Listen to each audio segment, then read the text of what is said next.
सेप IAS में आप सभी का एक बार फिर से स्वागत है। बिहार सीरीज में अभी हम जानेंगे बिहार की मृदाओं के बारे में। यह जो है एग्जाम पॉइंट ऑफ व्यू से एक बहुत इंपॉर्टेंट वीडियो ट्यूटोरियल होने वाला है। तो जब भी आपको कुछ भी चीज़ें अगर आपको नहीं समझ में आए, आपको पेज जो है थोड़ा सा ज़्यादा लगे या थोड़ा सा स्लो लगे, तो आप जो है वीडियो की स्पीड को घटा बढ़ा कर देखिए। और आपसे एक रिक्वेस्ट है कि अगर नहीं समझ में आए या आपको अगर चीज़ें अच्छे से याद नहीं हो पा रही हैं, तो कोशिश करिए कि वीडियो को कम से कम आप 2 से 3 बार तक ज़रूर देखें और बीच-बीच में आप थोड़ा पॉज़ करके पीडीएफ को जो है स्लाइड्स को पढ़ते हुए जाएँ।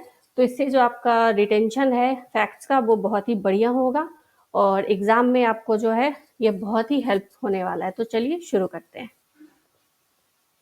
सबसे पहले जान लेते हैं सॉइल प्रोफाइल ऑफ बिहार के बारे में। तो बिहार जो है वो भारत के पूर्वी क्षेत्र में स्थित है और यह मुख्यतः जो है गंगा नदी घाटी क्षेत्र में अवस्थित है। बिहार में गंगा नदी जो है बिहार को पश्चिम से पूर्व की ओर प्रवाहित होती है और बिहार को यह लगभग 2 बराबर भागों में बांट देती है। तो यहाँ पे लगभग का प्रयोग किया गया है। यहाँ पे आपको यह नहीं समझना है कि ये एग्जैक्टली बिल्कुल 2 बराबर भाग है, ठीक है। तो ये लगभग 2 बराबर भागों में बांट देती है। आप बिहार के मैप में देख सकते हैं कि पश्चिम से पूर्व की ओर जब गंगा नदी प्रवाहित हो रही है तो ये लगभग एक जो ऊपरी पार्ट है जिसको नॉर्दर्न प्लेन ऑफ गंगा कहते हैं हम, और जो गंगा के दक्षिणी भाग में स्थित बिहार का जो क्षेत्र है उसको हम लोग दक्षिणी भाग जो है गंगा का मैदान का वो दक्षिणी भाग के रूप में जाना जाता है। और बिहार जो है पूरे भारत में ही, जैसा कि हम सभी जानते ही हैं, कि यह बाढ़ के लिए काफ़ी ज़्यादा जो है कुख्यात है।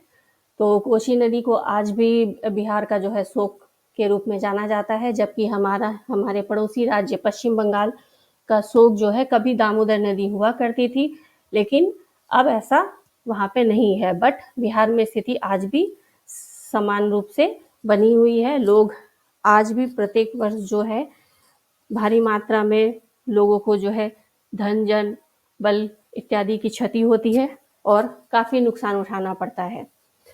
लेकिन इसका एक ये जो बाढ़ होती है इसका एक हमारा प्रदेश में बिहार में ये फ़ायदा भी होता है कि हमारी जो मृदा है वो बाढ़ से आने वाली जो मिट्टी होती है, गाद होता है, उससे जो होता है हर साल रिजुविनेटेड हो जाती है, पुनर्युवनित हो जाती है। तो जिससे हमें क्या होती है, हमारी मृदा की उर्वरा शक्ति जो है हर साल जो है हमें सही रूप में मिलती है।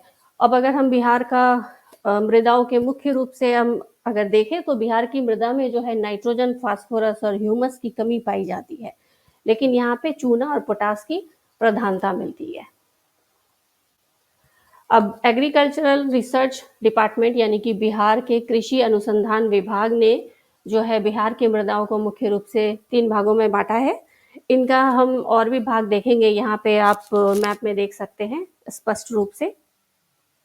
ये जो है आपका गंगा का उत्तरी मैदान हो गया और ये हो गया गंगा का आपका दक्षिणी मैदान। ये जो आप स्काई कलर से देख पा रहे हैं ये हो गया आपका गंगा नदी।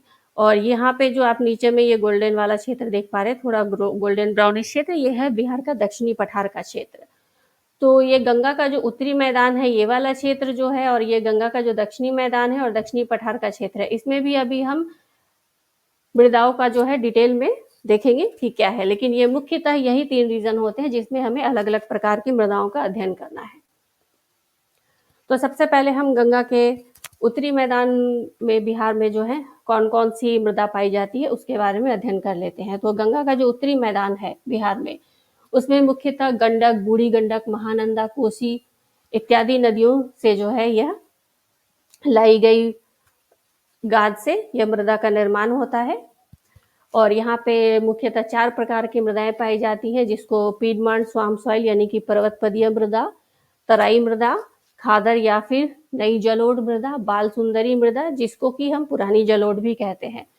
तो कई सारे जगहों पे आपको किताबों में जो है खादर और बाल सुंदरी मृदा को जो है एक ही जगह पे कर दिया जाता है और 3 ही प्रकार माने जाते हैं। लेकिन यहाँ पे हमने अध्ययन की सुविधा के लिए इसको 4 प्रकार मान लिया है, जिसमें हमने नई जलोढ़ और पुरानी जलोढ़ को जो अलग अलग कर दिया है। आप अपने अध्ययन की सुविधा के लिए अगर आपको प्रश्न का उत्तर लिखना हो तो आप इन दोनों को एक साथ क्लब करके दिखा सकते हैं। तो सबसे पहले हम लोग पर्वतपदीय मृदा के बारे में जान लेते हैं। जिसको अंग्रेजी में पिडमॉन्ट स्वैम्प सॉइल भी कहते हैं।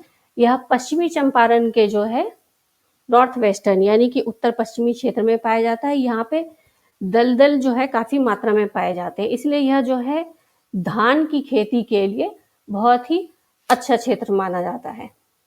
तो यहाँ पे मैप में आप बढ़िया तरीके से देख सकते हैं कि ये जो है आपका ये वाला जो क्षेत्र है ये पर्वतपदीय मृदा यानी कि पश्चिमी चंपारण जिले का जो नॉर्थ वेस्ट क्षेत्र है ये आपका पर्वतपदीय मृदा का क्षेत्र है। इसके बाद हम यहाँ पे उत्तरी बिहार के और मृदाओं के बारे में देखें तो ये जो आप देख रहे हैं यहाँ पे गोल्डन से ये तराई मृदा है, जो कि यहाँ पे पश्चिमी चंपारण से लेकर एक संकीर्ण पट्टी के रूप में किशनगंज तक जो है ये फैला हुआ है। तो इसके बाद हम अब तराई मृदा, उसके बाद ये जो नीचे वाला भाग आप देख रहे हैं तराई मृदा के जो दक्षिणी क्षेत्र में आपको मिलता है ये नवीन जलोढ़ या इसको खादर मृदा कहते हैं।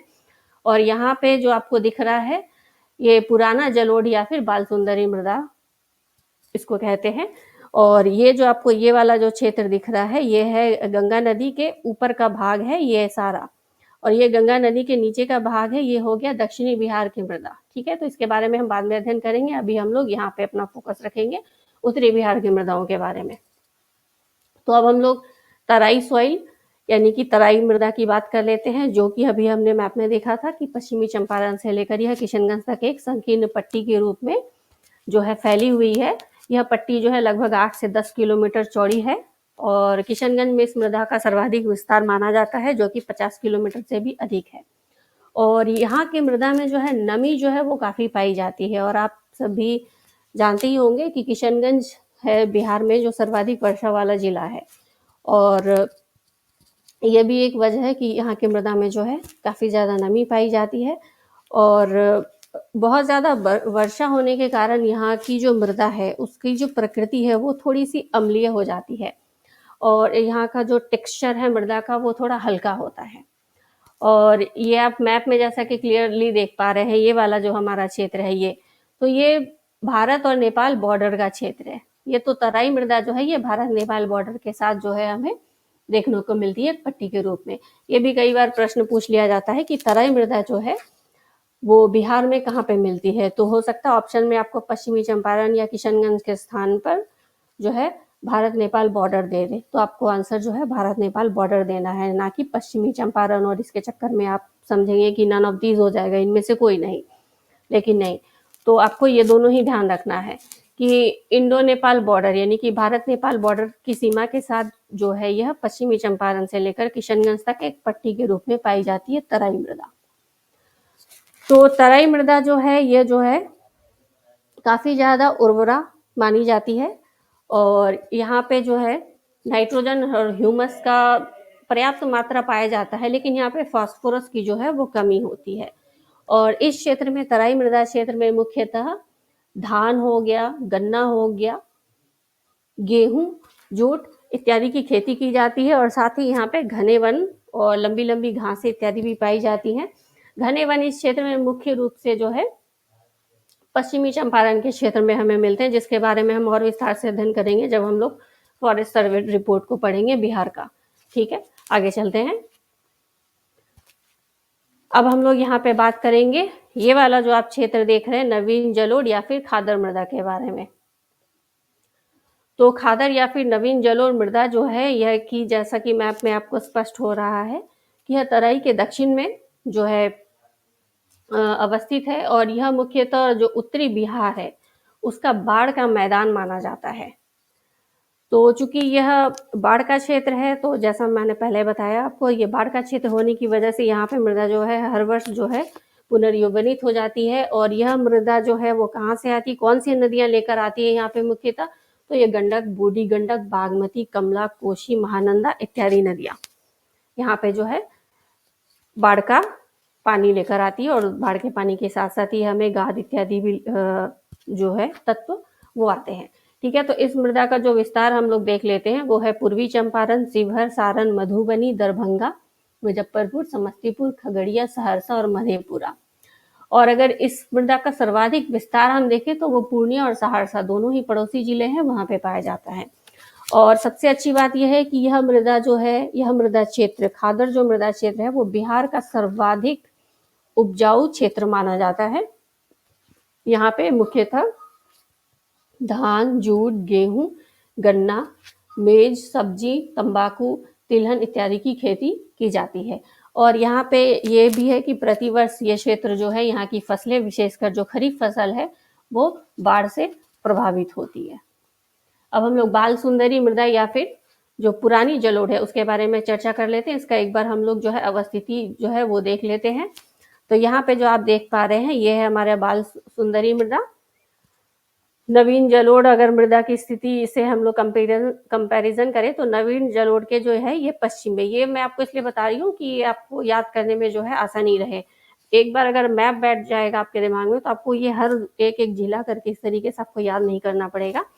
तो इसीलिए बार बार आपको मैप दिखाने की कोशिश की जा रही है ताकि जो है सारी जो फैक्ट्स है वो आपके दिमाग में अच्छे तरीके से बैठ जाए। तो अगर एक भी चीज़ें अगर आपके दिमाग में अच्छे से बैठ जाती है तो आपको प्रश्न बनाने में जो है बहुत आसानी होगी। हो सकता है कि एग्जाम में आपको डायरेक्ट चीज़ें याद नहीं आए, लेकिन वहाँ पे कुछ चीज़ें ऐसे इनडायरेक्टली आपको याद आ सकती है और आप एलिमिनेशन मेथड का यूज़ करके प्रश्न का सही उत्तर दे सकते हैं।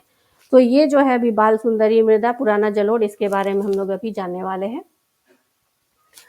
तो ये जो मृदा है यह पूर्णिया के दक्षिणी भाग से स्टार्ट होती है। पूर्णिया जिला जो उसकी दक्षिणी भाग से स्टार्ट होती है और इसका मुख्यतः विस्तार जो है सहरसा, दरभंगा, मुजफ्फरपुर, सारण, चंपारण इत्यादि जिलों में पाया जाता है। और यह मृदा जो है क्षारीय मृदा है, इसीलिए यह इसका जो प्रकृति है वो अनुपजाऊ है। और इस मृदा में जो है चूना की प्रधानता पाई जाती है। लगभग 30% तक चूना इस मृदा में पाया जाता है। और इस मृदा का रंग जो है वो डार्क ब्राउन होता है, गहरा भूरा। तो इस वजह से इस क्षेत्र में, बिहार के इस क्षेत्र में, बाल सुंदरी मृदा वाले क्षेत्र में जो है मोटे अनाज की खेती की जाती है। वैसे तो यहाँ पे मकई हो गया, गेहूं, गन्ना इत्यादि की भी खेती की जाती है, लेकिन यह क्षेत्र मुख्यतः जो है बागानों के लिए प्रसिद्ध है। जैसे आम, लीची, केले इत्यादि के बागान के लिए ये क्षेत्र प्रसिद्ध है। जैसे आपने सुना ही होगा मुजफ्फरपुर का शाही लीची, जिसको जीआई टैग भी मिला हुआ है। ठीक है। दरभंगा और मधुबनी के क्षेत्र में यहाँ पे जो है मखाना की खेती भी होती है। और वैशाली इत्यादि का क्षेत्र हो गया जहाँ पे केले की खेती जो होती है, और ये क्षेत्र जो है इसके लिए प्रसिद्ध है। तो आगे चलते हैं। अब हम लोग बिहार के जो दक्षिणी भाग है, दक्षिणी मैदान, उसकी मृदाओं के बारे में जान लेते हैं। यहाँ पे सोन, पुनपुन और फल्गु नदियों के द्वारा जो है जलोढ़ का निक्षेपण किया जाता है। और इस क्षेत्र की मृदाओं को जो हम 3 भागों में बांट देंगे: बलथर सॉइल, बलथर मृदा, करेल कवाल मृदा और टाल मृदा। कई जगह पे इसको टाल या फिर ताल कहते हैं, तो दोनों एक ही चीजें हैं, टाल या ताल। तो यहाँ पे हम मैप में देख लेते हैं कि ये जो आप देख पा रहे हैं टाल मृदा, यहाँ पे स्काई कलर ये वाला जो हो गया ये टाल मृदा हो गया। यहाँ पे आपको देख पा रहे हैं ये हो गया बलथर मृदा। और ये वाला जो क्षेत्र है ये है करेल कवाल मृदा का क्षेत्र। ठीक है। और उसके बाद ये जो क्षेत्र आप देख पा रहे हैं ये बेसिकली हमारा दक्षिणी पठार का क्षेत्र है, जो हो गया लाल पीली मृदा। और इधर यहाँ पे हमारा हो गया लाल बलुई मृदा। तो इसके बारे में अभी हम अध्ययन नहीं करें, अभी हमारा फोकस जो है ये वाला क्षेत्र है। तो चलिए देखते हैं कि दक्षिणी भाग में हमारा जो बलथर मृदा है वो जो है कैमूर से लेकर बांका तक एक 8 से 15 किलोमीटर की पट्टी के रूप में पाया जाता है।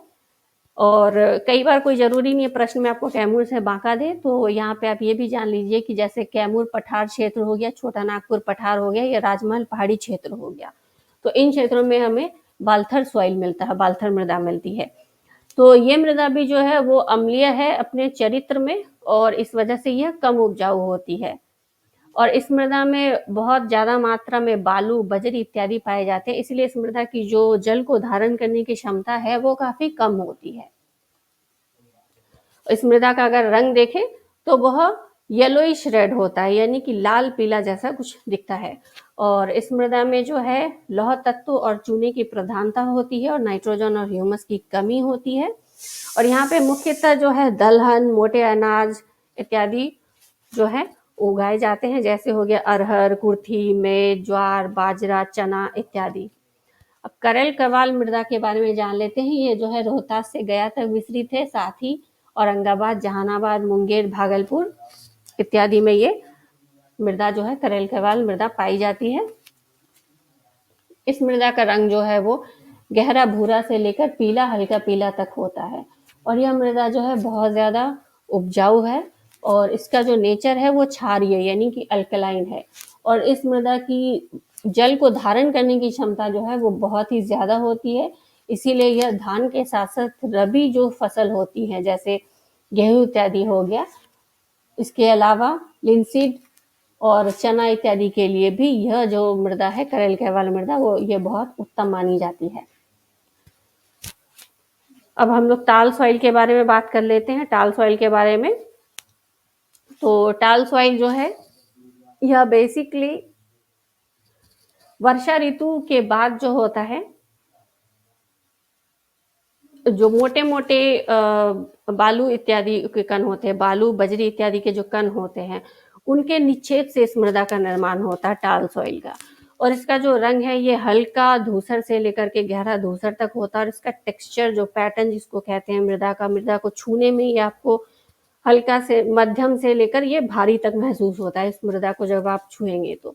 यह भी एक पट्टी के रूप में जो है फैला होता है बक्सर से लेकर भागलपुर तक। कभी कभी प्रश्न में आपको बक्सर भागलपुर के जगह पटना मुंगेर भागलपुर इस तरह मिलेगा, इसलिए यहाँ पे दोनों ही चीजें मेंशन कर दी गई हैं।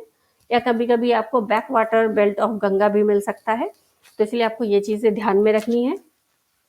और इस मृदा का जो फीचर्स है, जो गुण है, वो जो नई जलोढ़ है उससे काफी कुछ मिलता जुलता ही होता है। यह भी एक बहुत अच्छी उपजाऊ मृदा है और रबी जो फसल है उसके लिए बहुत अच्छी मानी जाती है। एक बात अच्छी है इस मृदा की कि यहाँ पे जो उत्पादकता होती है वो बहुत ही उच्च होती है।